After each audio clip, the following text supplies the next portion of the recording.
¿Por qué nada más usas un cerebro? Soy Alfonso Gutiérrez Martín de Universidad Transformación de Vida.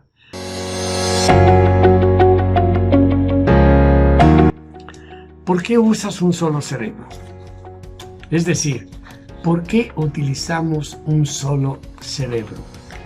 Cuando hablo de un solo cerebro, hablo del cerebro izquierdo, que es el cerebro de la lógica, de la argumentación, de las razones, de las matemáticas.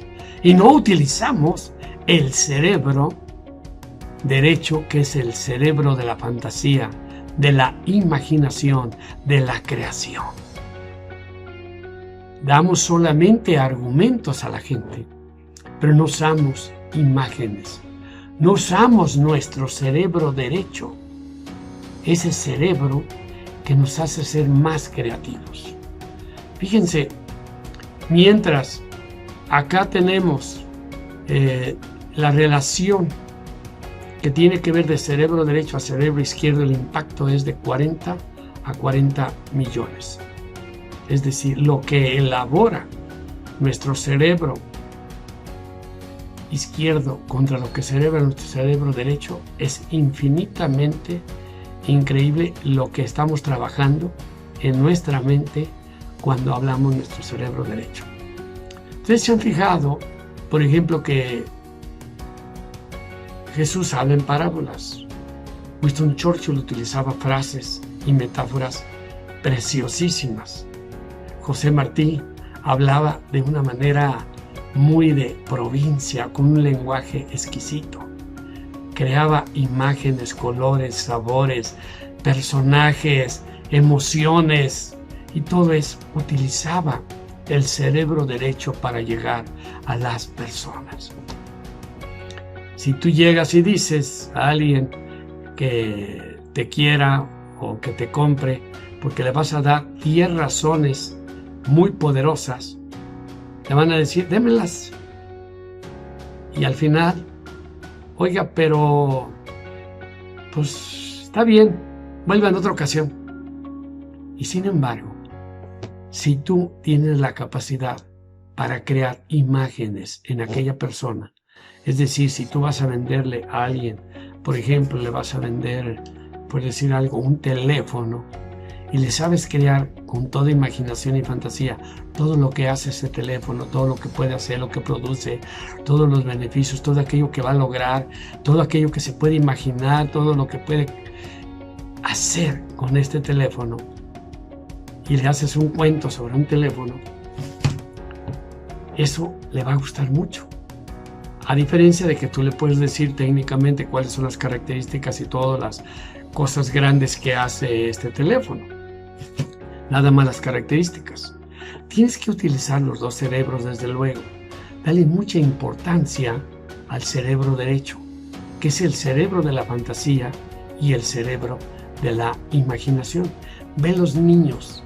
Date una idea. Siempre hablo de los niños porque los niños tienen esa capacidad de hablar con una creatividad hermosa, hermosa, como te dicen las cosas.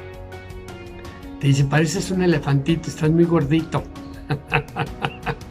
Sí, o te hacen relación con las caricaturas que ves, ¿no? Te pareces a Pac-Man.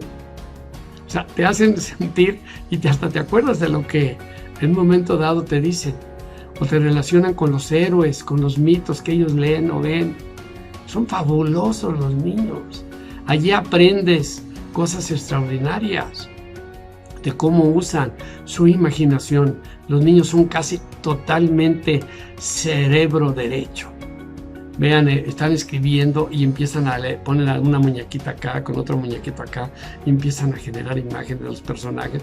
Y tú le dijiste y tú te peleaste y yo te voy a hacer esto y te voy a hacer esto otro, y empiezan a crear imágenes muy bonitas. Es lo mismo acá. Esas imágenes quedan en la mente de la persona porque estás hablando con el cerebro derecho.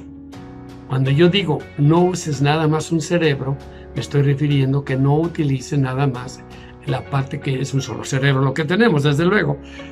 El cerebro izquierdo, no le des tanta importancia a las razones como al cerebro de la imaginación. Cuando yo estudiaba filosofía, nos enseñaban mucho a razonar y dábamos muchas razones. Y prácticamente nos eliminaban de nuestra mente la imaginación.